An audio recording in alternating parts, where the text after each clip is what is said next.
Bonjour, bonjour. Bonjour les amis du succès, les amis du leadership, les amis de la transformation.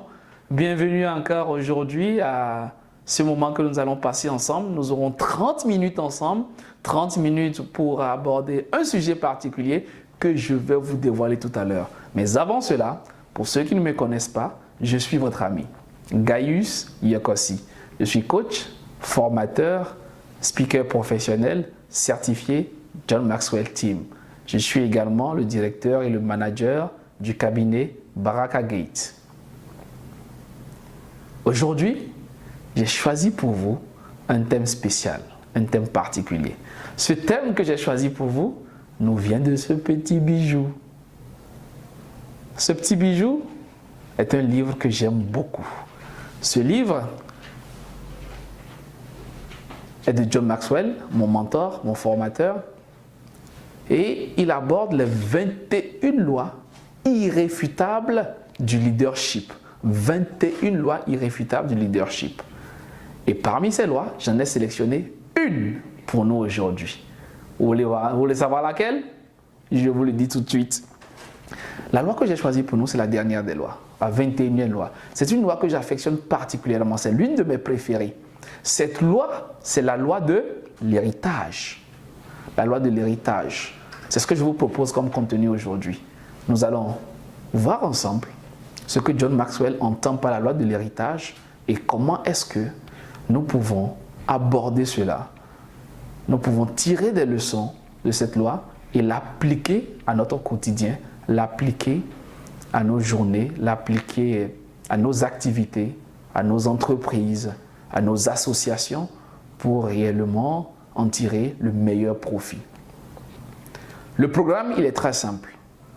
Dans un premier temps, nous verrons le rôle d'un leader dans toute organisation, dans son environnement, qu'est-ce qu'un leader est appelé à faire.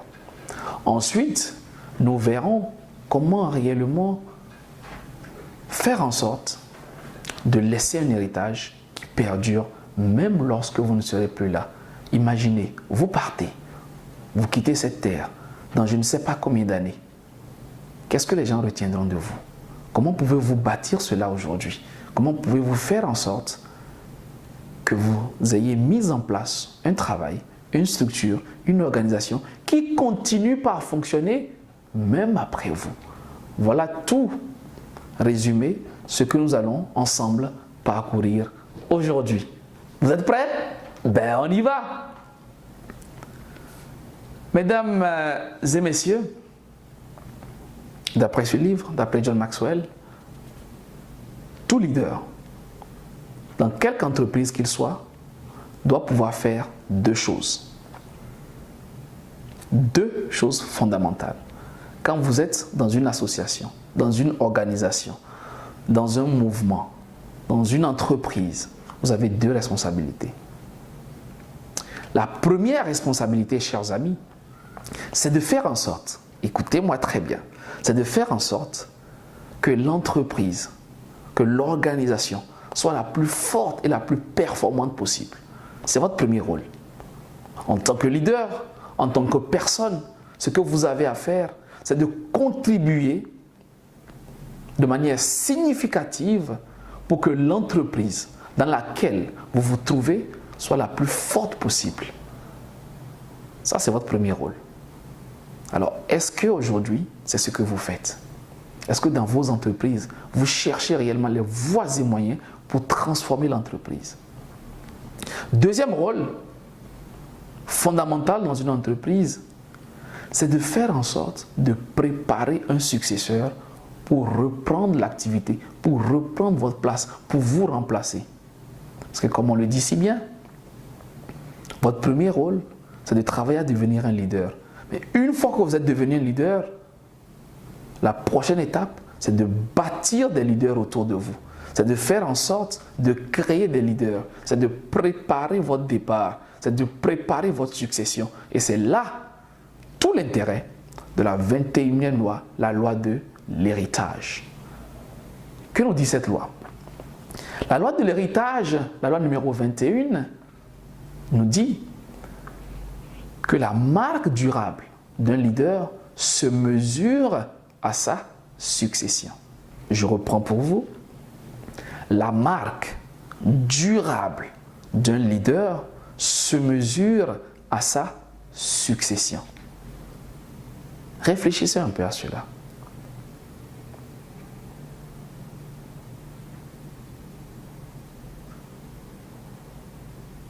La loi de l'héritage, chers amis. Que pouvons-nous en dire? Prenons un exemple très simple. Imaginez-vous, nous sommes 40 ans plus loin, 50 ans plus loin, 70 ans plus loin, 100 ans plus loin même peut-être. Vous venez de quitter ce monde. Vous venez de quitter la terre. Vous avez vécu une vie heureuse. Que diront les gens à vos funérailles? Imaginez, tout le monde est réuni et les gens vous pleurent. C'est votre départ pour l'au-delà. Honnêtement, que diront les gens de vous? Qu'auriez-vous laissé derrière vous? Quelle est la phrase que les gens emploieront pour résumer votre vie?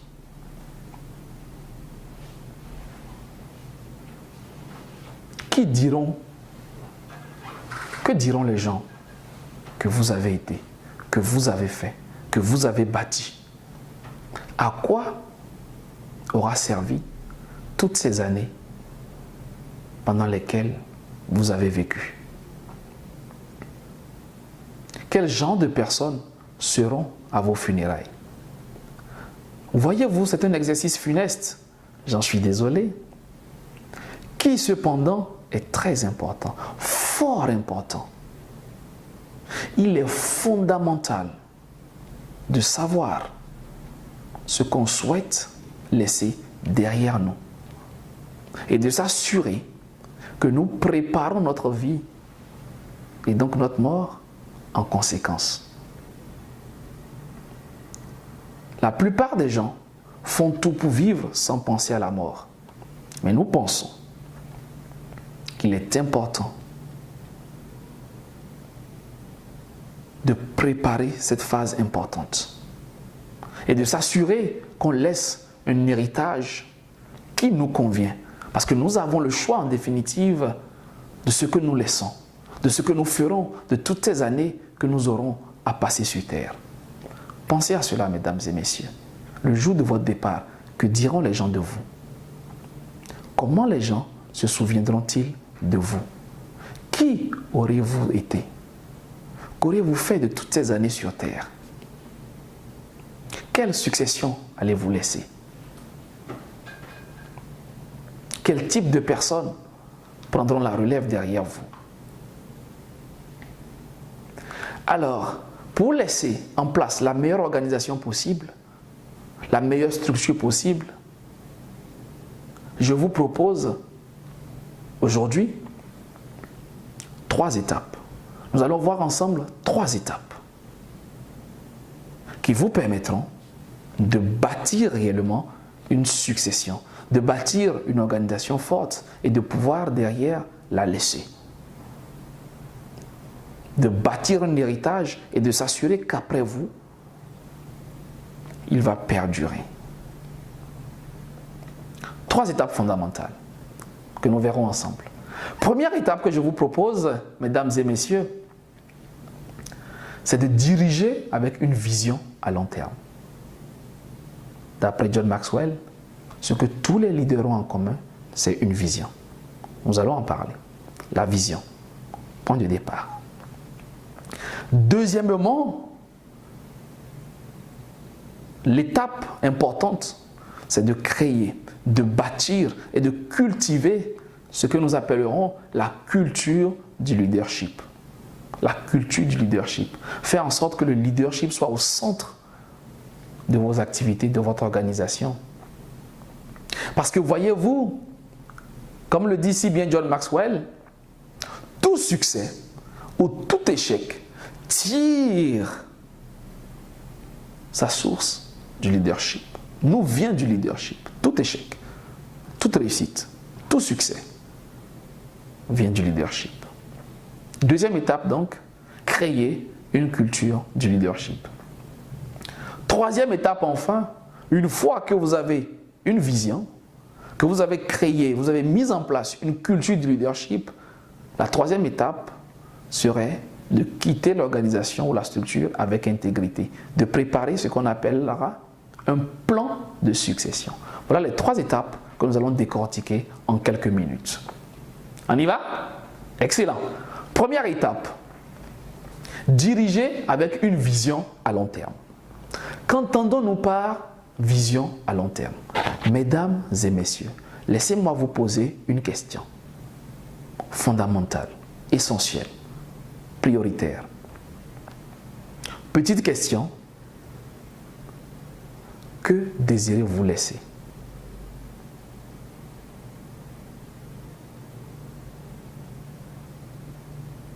Que désirez-vous laisser? Quel sera votre héritage? Quel sera le bilan de votre parcours sur cette terre?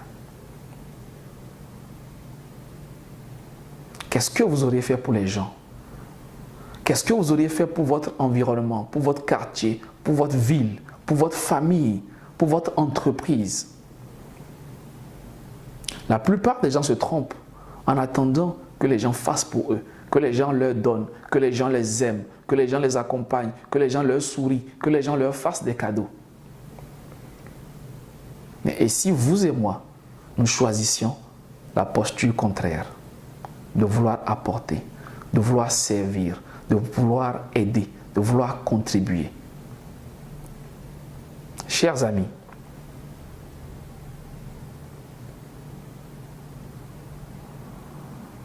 que désirez-vous laisser? Comment les gens se souviendront-ils de vous? Une autre question très simple, mais très importante. Si vous n'aviez pas existé, qu'est-ce que le monde aurait perdu? Si vous n'aviez pas existé dans votre communauté, qu'est-ce que votre communauté aurait manqué? Si vous n'étiez pas dans votre famille, est-ce que vous auriez manqué aux gens? Voilà des questions qu'il faut se poser. La première des choses, c'est d'avoir une vision, de pouvoir vous projeter. Dans 20 ans, dans 30 ans, dans 40 ans, qui serez-vous? Qu'est-ce que vous bâtissez? Qu'est-ce que vous construisez? Je le répète, ce que tous les leaders ont en commun, c'est la vision. Et Hélène Keller disait, et j'apprécie fort bien cette citation, ce qu'il y a de pire que d'être aveugle, c'est de ne pas avoir de vision. Il y a tellement de personnes qui sont dans le quotidien, qui ont la tête dans le guidon, comme on dit, et qui ne savent pas se projeter, qui ne peuvent pas vous dire leur vie dans 5 ans, dans 15 ans, dans 25 ans, dans 50 ans, mais qui vivent au gré du vent. Désolé pour l'expression.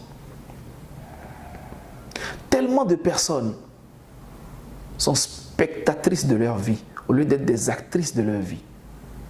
Tellement de gens sont spectateurs de leur vie au lieu d'être acteurs de leur vie. Tellement de personnes acceptent leur vie plutôt que de définir leur vie. De quel côté êtes-vous, mesdames et messieurs? Êtes-vous de ceux qui définissent leur vie? De ceux qui décident de ce qu'ils vont faire de leur vie? De ceux qui ont une vision? De ceux qui savent là où ils vont? Ou alors êtes-vous de ceux qui vivent au jour le jour? De ceux qui acceptent la vie telle qu'elle vient? Là est toute la question. La première étape est de définir ce que vous voulez dans la vie. La première étape est de savoir qui vous voulez être dans la vie. La première étape est de savoir quel genre de personne vous voulez être. Sur tous les plans, sur le plan spirituel, sur le plan social, sur le plan familial, sur le plan professionnel, sur le plan financier. Et j'en passe. Qui voulez-vous être? C'est à vous de décider cela. Une fois que cette étape est faite, mesdames et messieurs, il s'agira ensuite de vous demander ce que vous devriez changer pour pouvoir y arriver. Et une fois que vous savez ce que vous voulez être, Il faut savoir ensuite si vous êtes sur le bon chemin. Et si vous n'êtes pas sur le bon chemin, il faut pouvoir en prendre un autre pour y arriver. Comme Einstein le disait, la folie, c'est de faire la même chose tout le temps et espérer de nouveaux résultats. Si la vie que vous avez ne vous convient pas, il est peut-être temps de changer. Si le niveau où vous vous trouvez, le niveau où vous vous situez ne vous convient pas, il est temps de changer. J'aime bien cette citation qui dit « Si vous n'aimez pas là où vous vous trouvez, changez. Vous n'êtes pas un arbre. » N'est-ce pas? Vous n'avez pas des racines solidement ancrées qui vous empêchent de vous déplacer, qui vous empêchent de changer, qui vous empêchent de vous réorienter. C'est mon cas. J'ai commencé avec une carrière d'informaticien. Aujourd'hui, je suis coach, formateur. J'aime ce que je fais. Je suis passionné par ce que je fais. Je prends beaucoup de plaisir dans ma nouvelle activité. Je pourrais passer des jours entiers à vous parler de leadership, à vous parler d'oratoire, à vous parler de réussite dans la vie. Parce que je suis passionné par ça. Il est temps de commencer par réfléchir autrement, mesdames et messieurs. Il est temps de vivre la vie que vous êtes toujours imaginée. Il est temps d'arrêter simplement de rêver sa vie et de commencer par vivre ses rêves. Il est temps de vous lancer. Il est temps de vous jeter à l'eau. Vous pouvez y arriver. Vous pouvez y arriver. Il y a des outils. Nous sommes là pour vous accompagner. Il y a des ressources dans ce sens. Et vous pouvez vous révéler. Vous pouvez vivre, nager dans le bonheur dont vous avez toujours rêvé. C'est l'essence même de la vie.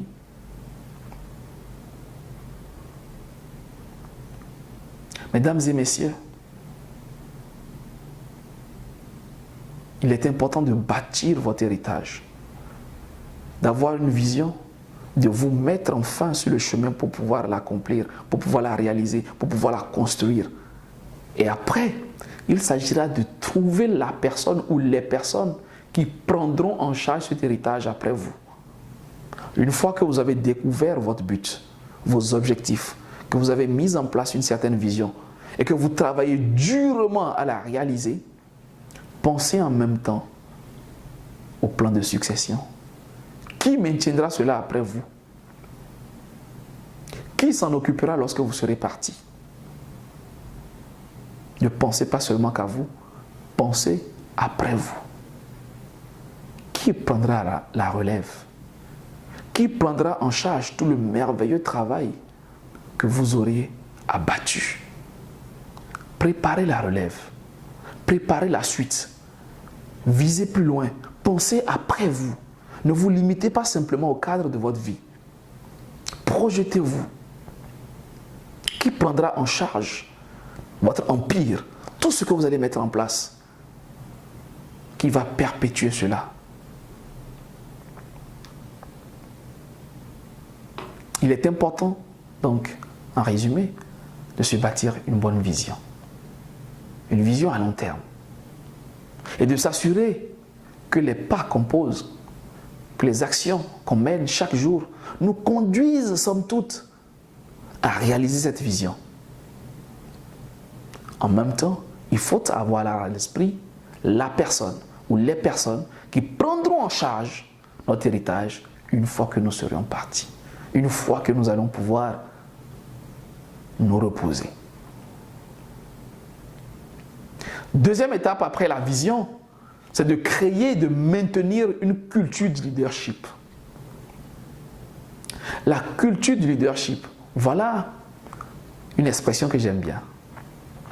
Et ce que je voudrais commencer par dire par rapport à la culture du leadership, c'est de comprendre que la croissance n'est pas un hasard.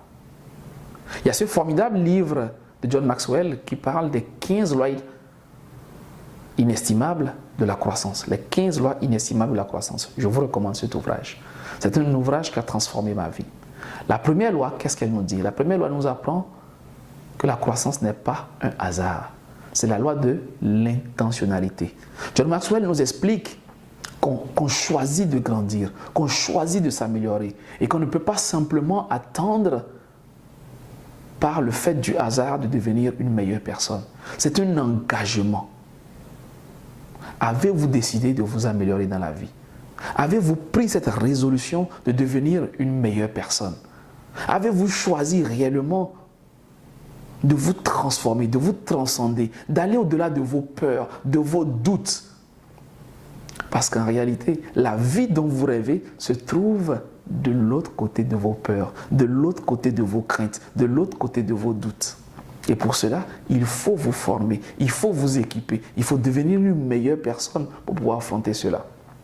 J'aime beaucoup cette citation qui dit que vous ne pouvez pas résoudre vos problèmes actuels avec la mentalité qui les ont créés. C'est-à-dire quoi? C'est-à-dire que ce que vous rencontrez comme vie actuellement vous vient de ce que vous avez comme système de pensée. Alors pour pouvoir dépasser cela, pour pouvoir solutionner cela, pour passer à une autre étape de votre vie, vous devez simplement rajouter un peu de solutions, un peu de ressources, un peu d'aptitude, un peu de compétences pour pouvoir transcender cela.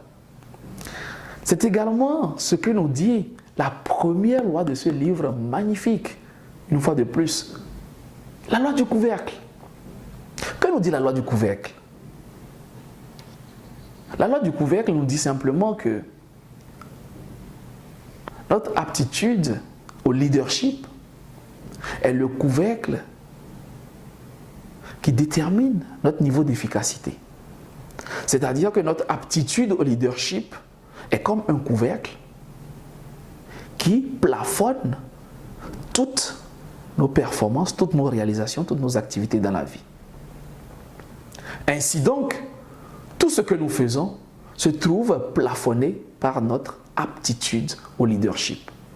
C'est un peu comme un couvercle. Donc tout ce que nous réalisons dans la vie est plafonné par ce couvercle-là.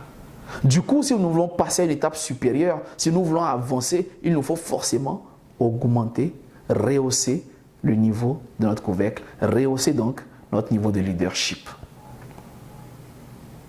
Êtes-vous prêt à vous sacrifier pour devenir une meilleure personne? La culture du leadership commence par là. C'est un engagement total. C'est une décision que vous prenez. À devenir une meilleure personne. À quitter vos anciennes habitudes. À en gagner de nouvelles. À lire. À vous former. À fréquenter certains milieux. À fréquenter certaines personnes. À côtoyer certaines personnes. À grandir. À devenir une meilleure personne. Une fois que vous décidez cela, vous devez ensuite privilégier l'esprit d'équipe. C'est aussi ça la culture du leadership.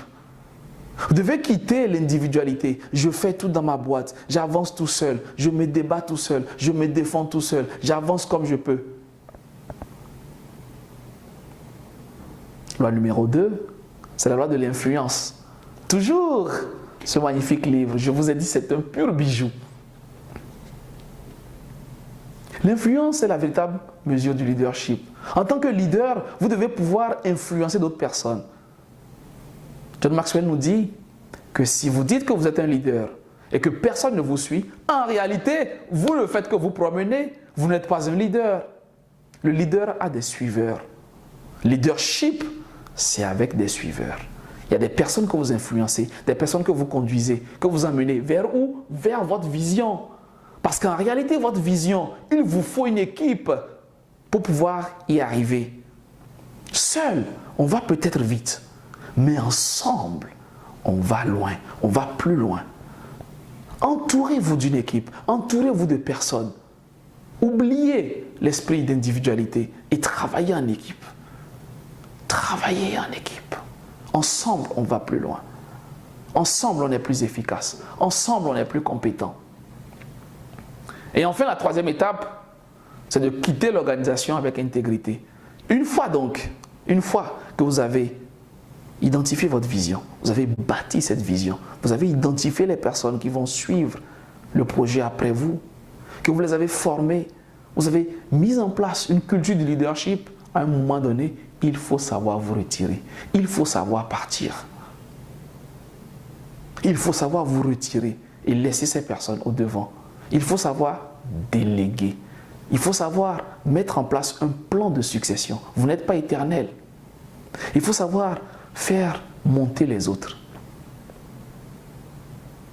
J'aime bien cette expression qui dit qu'avec un chef, on obéit. Avec un manager, on réfléchit. Avec un leader, on grandit. Le leader fait grandir les autres. Le leader amène les autres à le remplacer pour passer à autre chose, pour évoluer ailleurs, pour passer dans une autre dimension. Le leader ne reste pas là éternellement. Le leader sait qu'il est là pour un moment. Il aide les autres à grandir. Il veut que les autres lui succèdent. Il veut que les autres le remplacent, que les autres fassent même mieux que lui. John Maxwell dit que le leader, c'est celui qui connaît le chemin, qui va au travers du chemin et qui aide les autres. C'est celui qui court et qui arrive à la ligne d'arrivée et qui aide les autres à arriver aussi et à passer et à passer. Le leader, ce n'est pas celui qui, après une course, arrive en premier, lève les mains, est content. Yes, c'est moi. Non. Le leader, c'est nous, c'est les autres. C'est tirer les autres, c'est aider les autres, c'est accompagner les autres, c'est encourager les autres, c'est les emmener à faire comme vous, mieux que vous. Et vous assurer qu'après vous, l'organisation reste en place. Après vous, la structure est encore plus performante. Même à votre départ, même en votre absence, les gens travaillent. Les gens sont performants, les gens sont efficaces. Voilà, chers amis, les 3 étapes que je voulais partager avec vous par rapport à la loi de l'héritage. La marque durable d'un leader se mesure à sa succession.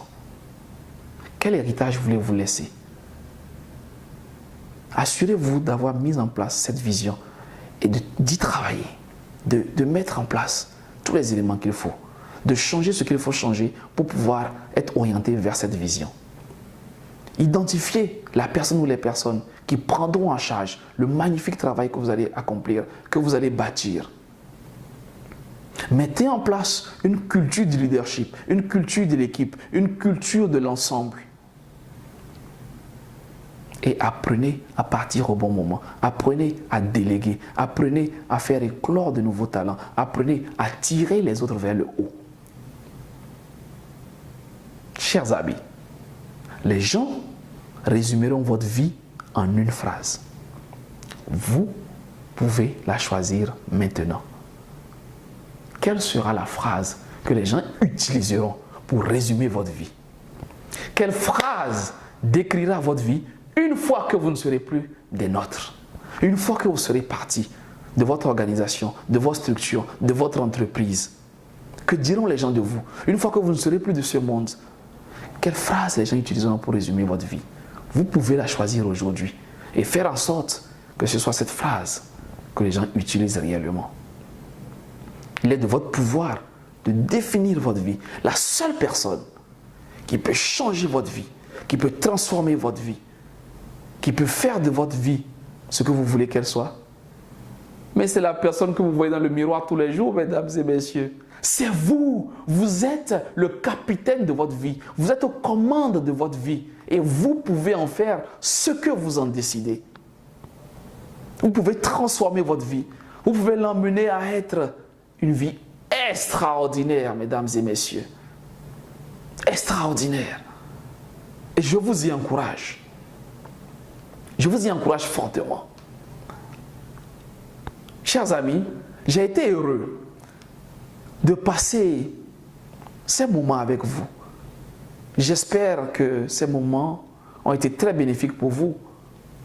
Ces moments au cours desquels nous avons étudié la 21e loi de ce magnifique livre que je vous recommande vivement. Les 21 lois irréfutables du leadership de John Maxwell, mon mentor et mon ami. J'espère que vous avez aimé. Je vous invite la prochaine fois pour une autre séance de partage, d'échange avec vous autour d'un tout nouveau thème que je vous annoncerai très bientôt. N'oubliez pas, votre vie est ce que vous décidez qu'elle soit. Si jusqu'aujourd'hui, vous avez été spectateur de votre vie, il est temps que vous en deveniez un principal acteur. Passez aux commandes de votre vie. Soyez le capitaine de votre bateau. Décidez de là où vous voulez vous conduire. Décidez de ce que vous voulez devenir dans la vie. Et travaillez à l'aide. Chers amis, J'ai donc été très heureux de vous avoir pendant cette demi-heure et j'ai été très honoré de partager avec vous en résumé la loi de l'héritage tirée de cet excellent livre que je vous recommande une fois de plus. Je vous dis à très très vite pour la suite. Restez connectés, partagez avec moi vos commentaires, dites-moi ce que vous en pensez, posez-moi vos questions, échangeons et on se dit qu'on grandit ensemble, on avance ensemble, on évolue ensemble. Je vous aime, je vous embrasse. À très très bientôt. Merci.